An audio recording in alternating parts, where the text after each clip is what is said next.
सगळ्यात पहिल्यांदा आपल्याला परिवाहन.gov.in या वेब पोर्टल वरती जायचंय। या वेब पोर्टल वरती आल्यानंतर तुमच्या समोर एक पॉपअप विंडो ओपन होईल, ती क्लोज करायची आहे। त्यानंतर ऑनलाईन सर्व्हिसेसचा जो टॅब आहे त्यावरती क्लिक करायचंय। त्याच्यामध्ये सगळ्यात पहिली जी लिंक आहे व्हेइकल रिलेटेड सर्व्हिसेस यावरती आपल्याला क्लिक करायचंय। व्हेइकल रिलेटेड सर्व्हिसेसच्या पेज वरती आल्यानंतर तुम्हाला इथे तुमचा स्टेट जो आहे तो सिलेक्ट करायचा आहे। जसं की मी महाराष्ट्रामध्ये राहतो तर मी इथे महाराष्ट्र सिलेक्ट करतोय। या पेज वरती तुम्हाला व्हेइकल रजिस्ट्रेशन नंबर वरती क्लिक करायचंय। इथे तुमचा व्हेइकल नंबर जो आहे तो इथे टाइप करायचा आहे। त्यानंतर तुम्हाला इथे आय ऍक्सेप्ट आणि हे जे काही प्रायव्हसी पॉलिसी आणि टर्म्स ऑफ सर्व्हिसेस जे काय आहे तर ते ऍक्सेप्ट करायचंय आणि प्रोसीड वरती क्लिक करायचंय। प्रोसीड वरती क्लिक केल्यानंतर पुन्हा इथे तुम्हाला एक पॉपअप विंडो ओपन होईल। याच्यामध्ये बऱ्याचशा सर्व्हिसेस आणि त्याची इन्फॉर्मेशन दिलेली आहे। तिथे सुद्धा आपल्याला प्रोसीड वरती क्लिक करायचंय। तुमच्या समोर ऑनलाईन सर्व्हिसेसचं हे नवीन पेज ओपन होईल। यामध्ये तुम्हाला वेगवेगळ्या सर्व्हिसेस बघायला मिळतील। तर या सर्व्हिसेस तुम्ही या वेब पोर्टल थ्रू यूज करू शकता। जसं की मोबाईल नंबर अपडेट करू शकता, अशा अनेक वेगवेगळ्या सर्व्हिसेस तुम्ही यूज करू शकता।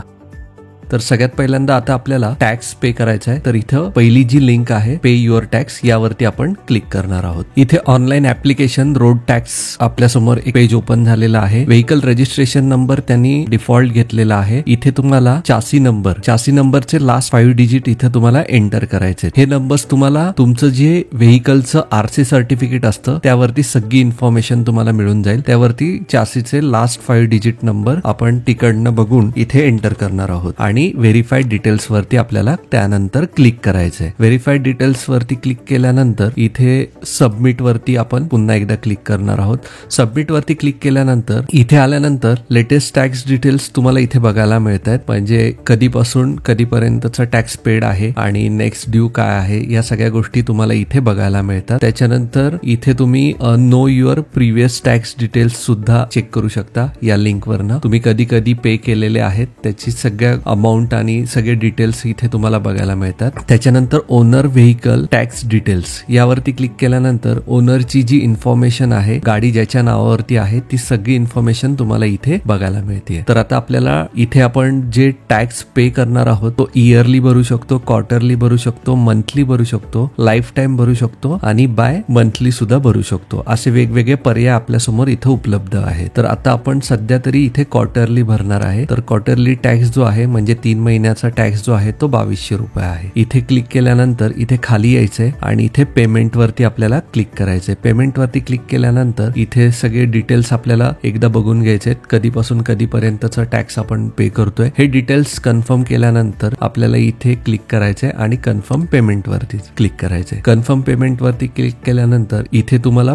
पेमेंट गेटवे सिलेक्ट करायचं आहे। तर आता इथे मी पेमेंट गेटवे सिलेक्ट केलेला आहे, इथे क्लिक केलेला आहे आणि कंटिन्यू मी इथे करतोय। तर इथे ज्यावेळेस तुम्ही आला त्यावेळेस तुम्हाला पेमेंटचे वेगवेगळे जसं की UPI थ्रू तुम्ही पेमेंट करू शकता, त्याचबरोबर इंटरनेट बँकिंग आणि वेगवेगळे क्रेडिट कार्ड, डेबिट कार्ड सुद्धा तुम्ही इथे यूज करू शकता। आता मी इंटरनेट बँकिंग थ्रू पेमेंट करणार आहे त्यामुळे मी इथे ICICI बँक सिलेक्ट केलेला आहे आणि पे नाऊ वरती मी क्लिक करतोय। पे नाऊ वरती क्लिक केल्यानंतर इथे मला माझा मोबाईल नंबर एंटर करायचा आहे। त्यानंतर मी लॉग इन वरती क्लिक करणार आहे आणि इथे मला डेबिट कार्डचा पिन एंटर करायचा आहे। तर आता इथे मी माझा डेबिट कार्डचा जो पिन आहे तो एंटर करतोय आणि गेट OTP वरती क्लिक केल्यानंतर मला इथे माझ्या मोबाईल नंबर वरती एक OTP येईल। हा जो OTP आलेला आहे तर तो OTP मी इथे एंटर करतोय। त्यानंतर इथे लॉग इन वरती मी क्लिक केलेला आहे। लॉग इन वरती क्लिक केल्यानंतर इथे मला रिमार्क्स द्यायचे आहेत आणि त्यानंतर मी इथं पे वरती क्लिक करतोय। इथे माझं पेमेंट जे आहे ते सक्सेसफुल झालेलं आहे, हे तुम्ही बघू शकता।